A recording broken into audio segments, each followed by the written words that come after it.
Another way that you can work your pelvic floor is lying flat on your back. Again, put your hands right at your hip points. So your hip points, the front part of your hip bone, and just a little bit in from there. Good, Steve. Now think about lifting your balls up toward your belly without tipping your pelvis. That's a different activity. Lift up and release. Lift up and release. So feel like you're lifting your perineum up towards your head and then release and relax. Lift your perineum. What's your perineum? It's where your shorts bunch up. That's thanks to Andy. Lift up and release. Lift up your perineum and release. Now keep doing that. Notice when you draw your knees together, squeeze your inner thighs together. It's much more intense. It's more intense. When you lift your pelvic floor and release, it's kind of a cruel joke. Your pelvic floor is stronger with your legs together. Yeah, nature's funny. Lift and release. Good. Keep lifting and releasing. Almost think about, keep going, lift and release. Think about your pelvic bowl, the bones of your pelvis, being a napkin ring. And you pull your anus, your balls, the base of your penis, all that flesh that's in between your sitting bones and in your pelvic bowl. Pull all of those things up toward your lungs. And then release.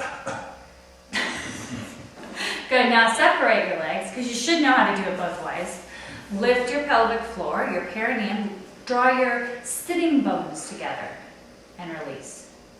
Draw your sitting bones together and release. Think about crushing your prostate with your muscles and release. Now draw your pubic bones, or the space just below your undershorts waistband. Draw that space back through your legs toward your tailbone and release. Draw front to back and release without moving your bones, without tipping your hips. Front to back and release. Can you bring your right sitting bone over to your left fingertips? So work on the diagonal. Lift across and release. I'm bringing my right testicle this way. Yeah, bring your right testicle up to your fingernail. Okay. Yeah, that's a great one too. Draw your right testicle across your body and up towards your fingertips that are on your waist. Now left to right. And release. Left to right. Without moving your legs, keep this all very internal. Deeper lift and release. Now can you go right to left? Now left to right. Right to left and left to right. Can you do 5 pulses fast, left to right, without moving your hip bones? They can see it when you move your hip bones. Now the opposite way. Lift 5 times quickly. And release. Good. Now, Steve, tuck your pelvis, tuck your tailbone between your legs. You can put your feet out a little bit. Tuck your hips and roll up into a bridge.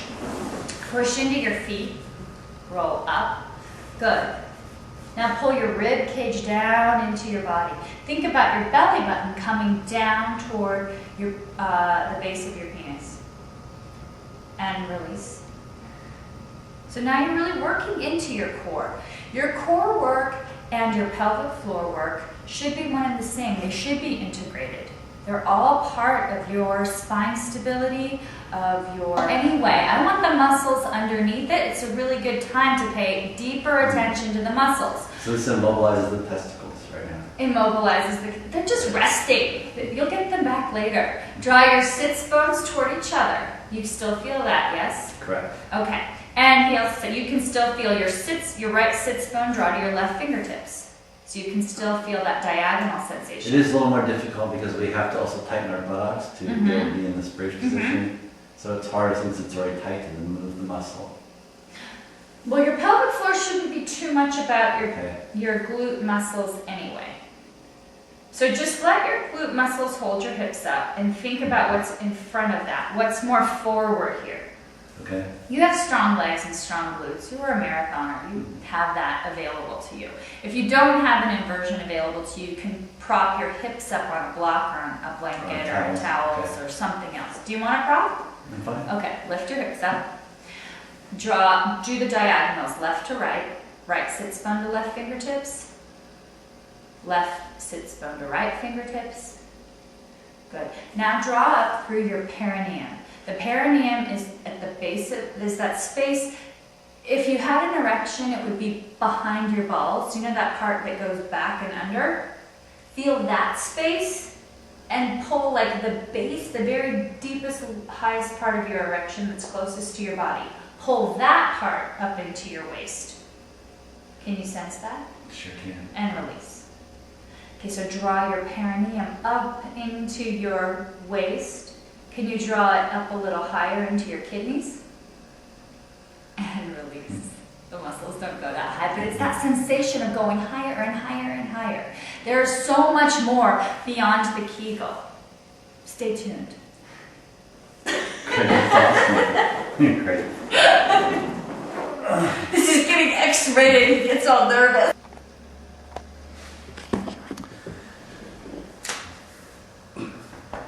Hey Julie, we were talking about Kegel exercises, and then you talked about the pelvic floor. What the hell's a pelvic floor? Okay, put your hands like this.